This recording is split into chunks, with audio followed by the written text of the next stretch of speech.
So, you're thinking about starting a massage business right out of school.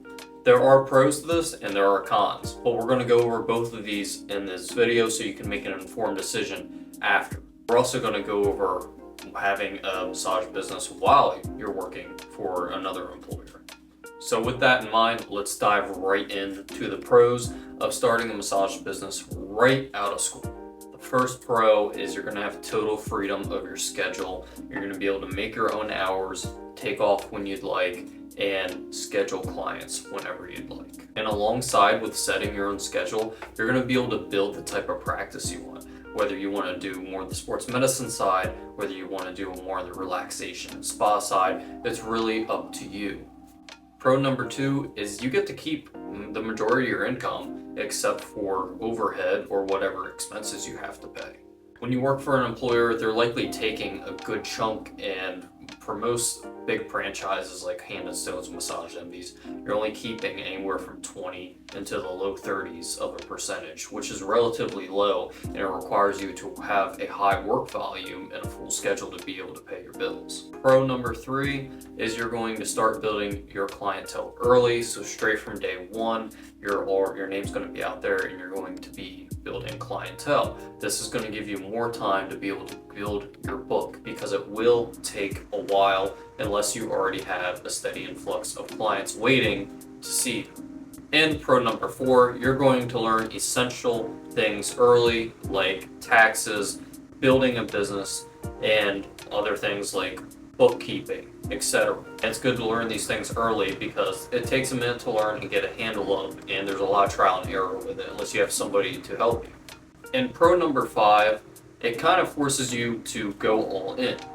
What I mean by this is if you're just relying on just your business, you have no choice but to go all in and put all your effort into it and work a lot of hours in order to succeed. So you're not going to have your time occupied by an employer or another workspace. So when you have all that time to invest into your business, all your money's going back into your business and all your time's going into content creation or building flyers or advertisements and so on. With that in mind, let's dive into the cons of starting a massage business right out of school. Number 1 is you're not going to have a steady paycheck. When you start off, there's usually not clients waiting to knock down your door. So you're going to have a very inconsistent paycheck. So some weeks you may make very little, and other weeks you may make a lot. You may start off with a few clients and then have nobody the next week. And these are things that you're going to struggle with as a business owner. Honestly, if you start out of school or not usually, but especially if you're starting right out of school, you're going to really struggle with this, most likely even more. The second con is it's very overwhelming.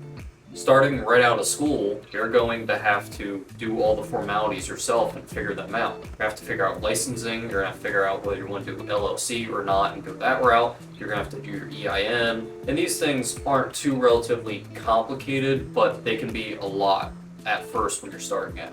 So especially if you have nobody to teach you, you're going to have to figure all this out on your own, or you're going to have to follow this channel, and I'm going to give you some tips on how to do that in another video. The third con is the startup costs.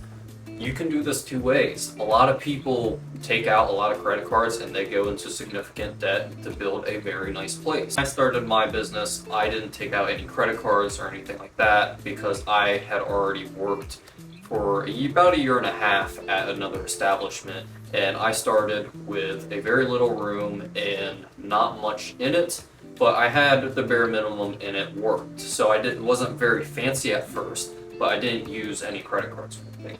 But then again, the startup fees, I got lucky to where the place I was working at was only going to take 30% of my total sales, so I didn't have to worry about overhead that much. Most places aren't going to do that. You're going to have to worry about rent. You're going to have to worry about also your startup fees, your licensing, your LLC, and whatever else you need to pay for. The state needs to take your money, and so does the federal government. And also keep in mind your oils or whatever you like to use, grassing tools, cupping, your table, and other tools or modalities you'd like to perform, and whatever else you want to have. Also, keep in mind, you don't have to have all this stuff to start out. You can build upon your business and month to month, buy more things. You can add red light in add cupping, add brass thin, add a nice camera in as you go on. You don't have to put it all on a credit card to begin with, but you can if you choose so. The fourth con is you may not have anybody to directly mentor you or any coworkers to learn from. Now, providing where you're starting out, you may or may not have this. If you start out at a franchise, there may be less of people to learn from or be able to mentor. But if you start out at a very good sports clinic, for instance, you may have that mentorship. Or if you start out at a chiropractor's office, you may have a good mentorship. So in order to tackle this is, one, follow this channel, and two, online there are plenty of good people who I've mentored or even reached out to and drove hours just to shadow. So you can do that as well. So this is a con, but it can also be easily avoided. The fifth con is you're really new in massage, and if you don't have that experience yet, some people are a natural at it, some people it takes a while to build up their skills. And when you start practicing on people out in the real world, you can get mixed reviews.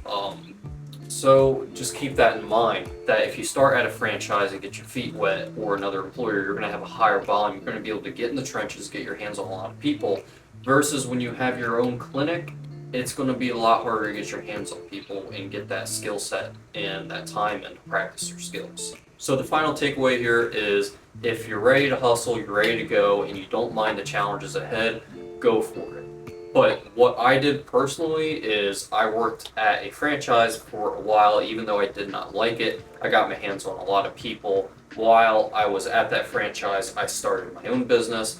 While I was working at the franchise and my own business, I slowly stepped away from the franchise. I also started at a sports clinic, so I was working in those three places, and when my business hit 1 year, I stepped away from the franchise. That's how I did things, that's how they work best for me. That doesn't mean that's how that has to work for you, but in my opinion, that would be the best option, is to start somewhere and get your feet wet, even if it's not what you want, and get in the trenches, get that work in, and then start building your business while you have that stable income coming in, because that is something you can do, and it's something that I did. So let me know in the comments. Are you thinking about starting your own massage business right out of school? Are you thinking about waiting, or are you still confused? Just let me know in the comments and I'll respond as quickly as I can. Thanks for watching this video. Be sure to like, subscribe. It helps the channel, and so I can put out more content to help you guys with struggles that I had, and hopefully it'll help you through your journey as well. Thanks for watching.